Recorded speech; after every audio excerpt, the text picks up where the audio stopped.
15। Call bell पर call bell बजी जा रही थी। कॉल बेल बजते बजते अब ऐसी आवाज निकालने लगी थी मानो कोई उसका गला घोंट रहा हो, पर बिस्तर पर औंधे लेती झनक के कान पर जूं तक नहीं रेंगी। आखिर कॉल बजनी बंद हो गई। अगले कुछ समय बाद झनक के चेहरे पर गिलास भर पानी उड़ेल देती है, जिससे वह हड़बड़ाती हुई उठ बैठती है।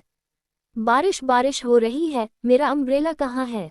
झनक पल के झपकाती अपने सामने बैठी रिया को देखने लगी और रिया उसका चेहरा तो गुस्से से लाल हुआ जा रहा था। मुझे लगता है तुम्हें अम्ब्रेला ढूंढने के बजाय मुझे सॉरी बोलना चाहिए, क्योंकि मेरा बैग तुम्हारी वजह से गीला हो गया है।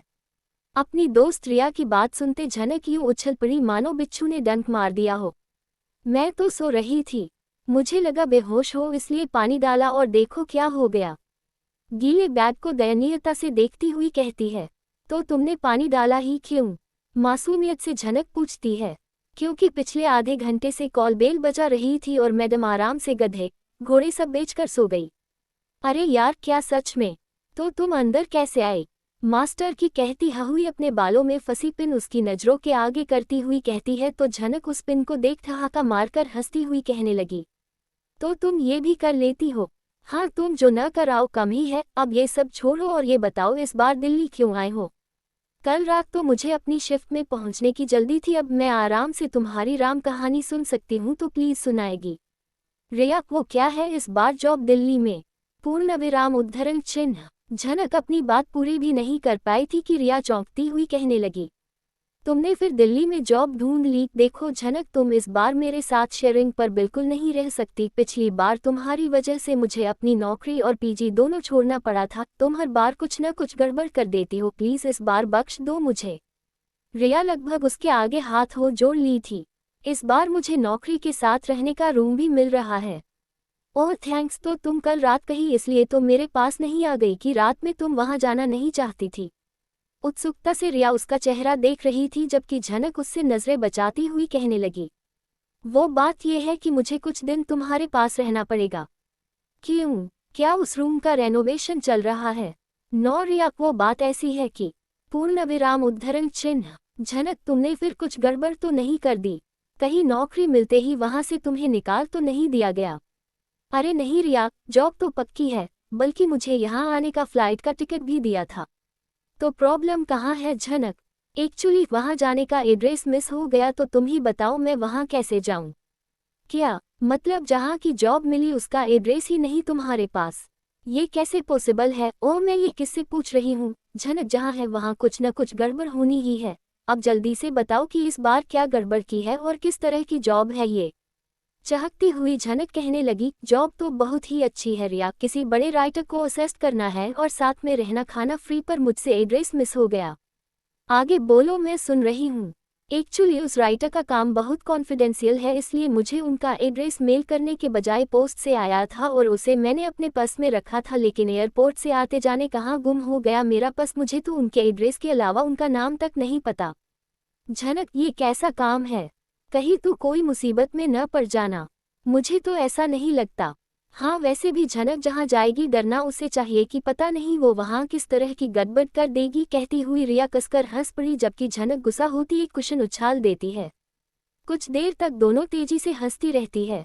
आसमान में हल्की लालिमा नजर आने लगी थी, लेकिन मौसम की वजह से वातावरण में थोड़ी धुंध सी नजर आ रही थी। हल्की धुंध और ठंडी हवा चारों तरफ फैली हुई थी।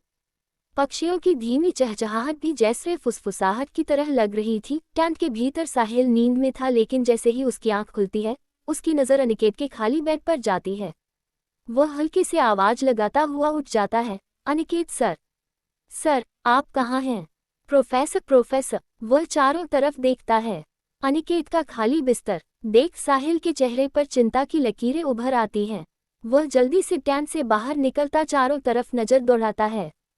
वह फिर से आवाज लगाने लगता है। अनिकेत सर, आप कहाँ हैं? चारों तरफ सन्नाटा पसरा था।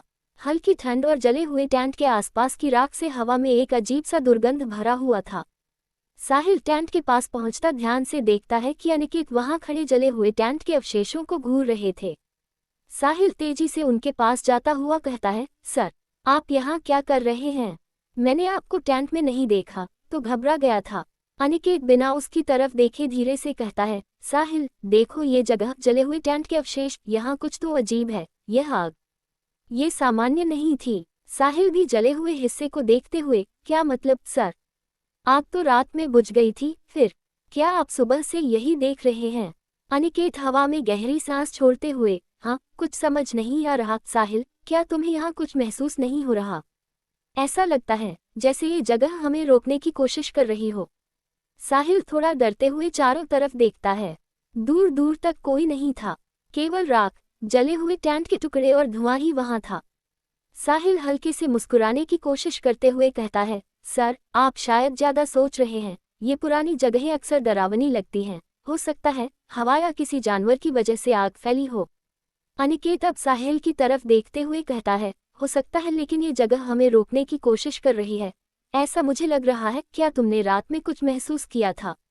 साहिल संकोच से कहारे लगा, सर, सच कहूं तो जब हम टेंट में थे मुझे लगा कि बाहर कोई चल रहा है, लेकिन मैंने ध्यान नहीं दिया। सोचा यह मेरा भ्रम होगा।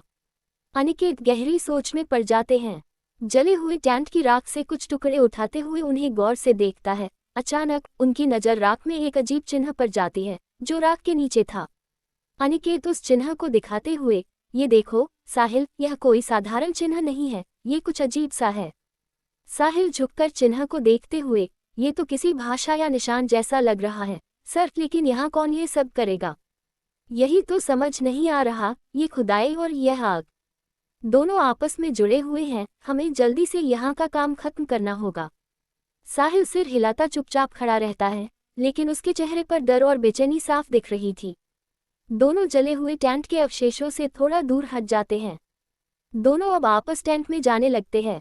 साहिल बार बार पीछे मुड़कर जले हुए टेंट की ओर देखता है, मानो कुछ छूट गया हो। कहानी आगे जारी रहेगी। कहानी पसंद आने पर लाइक करें, सब्सक्राइब करें और मित्रों से साझा करना बिल्कुल न भूलें। धन्यवाद।